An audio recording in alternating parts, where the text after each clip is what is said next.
please get somebody that knows what they're doing. Don't get Bob from down the pub. I'm here to take all the stress away and tell you exactly what you're going to need, think about, and exactly how much those things are going to cost you, so you can make a defined, definitive list in your head as to what the fuck you're getting yourself into. Can I say that? Maybe I shouldn't say that. Remember, when you're having a new kitchen, you don't just have cabinets, worktop, appliances to price up. You have all of the finishing touches, your hardware, your flooring, your lighting, and the massive factor in all of this, the installation cost, which people don't tend to budget very well for. The prices of all of these ride on these 4 principles: your lifestyle, your investment, and your preference and your design. Your lifestyle will really help you to narrow down what kind of cabinets and worktops, etc. that you'll choose, and a good design consultant will really help you to do this. So your lifestyle can depend on many factors. Do you have children? Do you have a partner?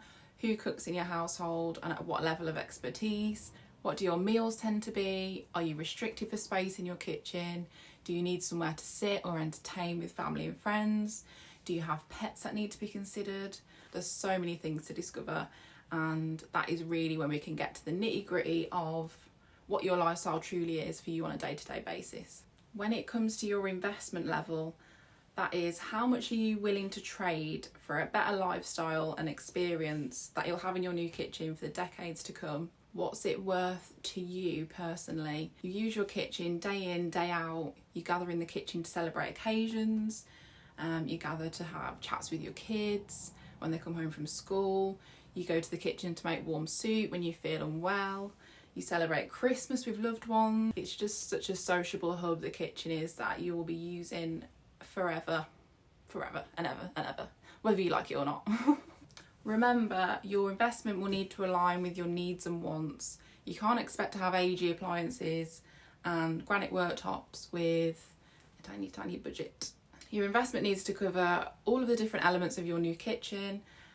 For example, typically your cabinets, wherever you go, will be sort of 2 to 4 price points. Off the shelf, these would typically cost you on average around £2,000 to £4,000. They come flat packed, easily accessible, easy to put together, but maybe on the cheaper side. You've got your mid-range kitchens, which you would typically sit around £5,000 to £9,000, and then you've got your solid wood kitchens, which you would expect to pay anywhere between £9,000 to £15,000. And if you decide to have your kitchen made by a carpenter, this could cost you somewhere around the mid to high end of these figures. And all of these depend on how many kitchen cupboards that are going to be in the new design and what that's going to accommodate as well. Your appliances should be researched carefully for things like your washing machine. Check what kilogram that you have now. Is it enough? Do you need a dishwasher, and does it need to be accessible without the bending? Research the best energy saving hob. Do you need an oven that can steam? Do you need a warming drawer?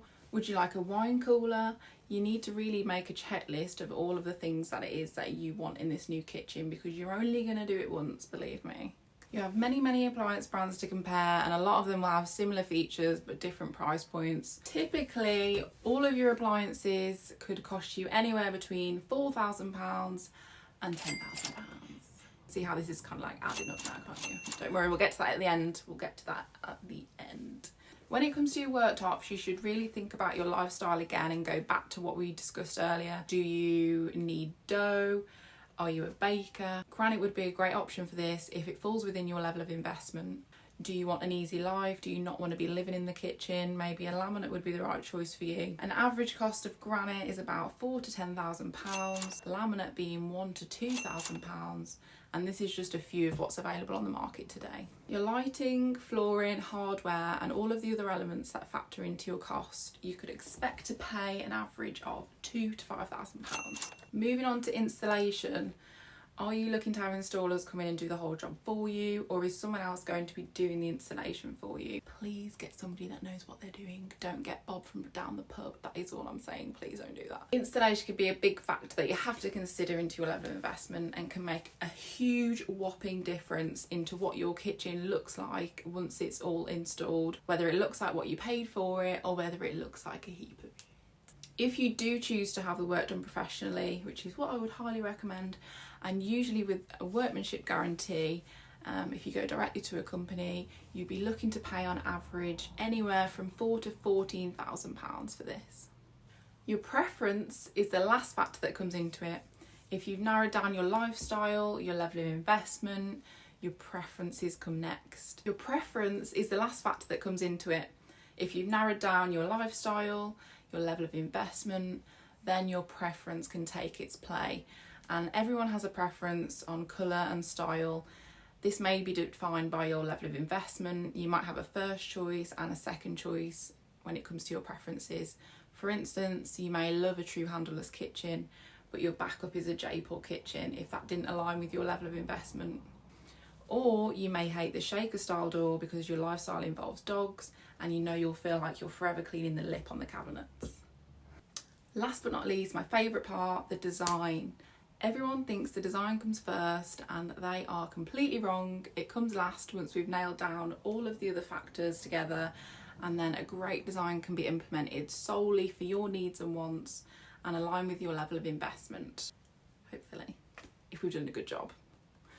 If you've hired a design consultant, they would piece together all of your needs, take all of the stress away, put it into a design, a layout and functionality that works for your lifestyle, investment and your preferences. Typically, design fees could range from £0 to £1,000 for your consultation, your drawings, your elevations to be made up. If you do find yourself a designer, be sure to do your research and find somebody that is good at what they do to save you from wasting your investment. So now we've covered all of the deciding factors towards how much your kitchen could really cost you.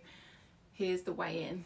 A basic kitchen is going to cost you around £13,000. An average kitchen is going to cost you around £25,000, and a high-end kitchen is going to cost you £34,000 on average. And the world really is your oyster with this. You could go beyond this figure and you could go as far, you could go to £100,000. The world is your oyster, but I'm giving you the facts and figures of the average kitchen project. Typically, your kitchen should cost you in total around 7 to 10% of your home's value.